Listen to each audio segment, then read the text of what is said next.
নমস্কার, মনীষ কিচেনে আপনাদের সকলকে স্বাগত জানাই। আজকে আমার রেসিপি পুঁই শাক দিয়ে মুসুর ডাল। আর আমার যদি আপনাদের এই রেসিপি ভালো লেগে থাকে তাহলে আপনারা লাইক দেবেন এবং সাবস্ক্রাইব করে চ্যানেলটাকে একটু বেল আইকনটা টিপে দেবেন। প্রথমে হচ্ছে মুসুর ডালটাকে ভালো করে ধুয়ে নিলাম, ধুয়ে পরিষ্কার করে এবার বয়েল করতে দেবো। বয়েল করার সময় একটু নুন আর সরষের তেল দিয়ে দেবো। আর একটুখানি সেদ্ধ হয়ে গেলে সেদ্ধটা গোটা গোটায় থাকবে একটু। আর পুঁই শাকটা ধুয়ে নিলাম, আর এবার তেল গরম করলাম, পাঁচফোড়ন দিলাম, রসুন কুচি দিলাম। রসুনটা একটু লাল লাল করে ভাজা পর্যন্ত অপেক্ষা করলাম। এবারে পেঁয়াজ কুচি দিয়ে দিলাম। পেঁয়াজটা যতক্ষণ পর্যন্ত একটু লাল না হচ্ছে ততক্ষণ একটু অপেক্ষা করলাম। এবার আদা বাটা দিয়ে দিলাম।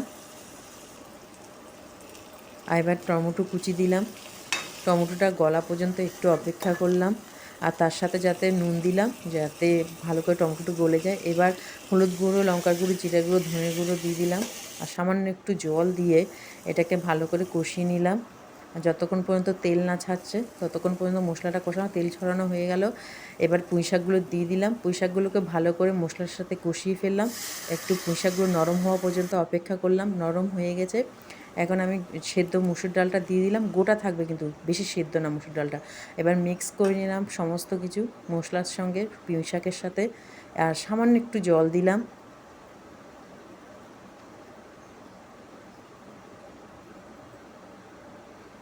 এবার চেরা কাঁচা লঙ্কা কুচি দিয়ে দিলাম, একটু নাড়িয়ে দিলাম ভালো করে সবগুলো। এবার নামানোর আগে একটু গরম মশলা দিয়ে দিলাম। এবার সমস্ত মশলার সাথে মিক্স করে দিলাম সব কিছু, ডাল আর পুঁই শাকের সাথে। আমার রেসিপি কমপ্লিট হয়েছে। আপনাদের যদি আমার রেসিপি ভালো লেগে থাকে অবশ্যই লাইক সাবস্ক্রাইব দিয়ে আর পাশে বেল আইকনটা অবশ্যই দেবেন।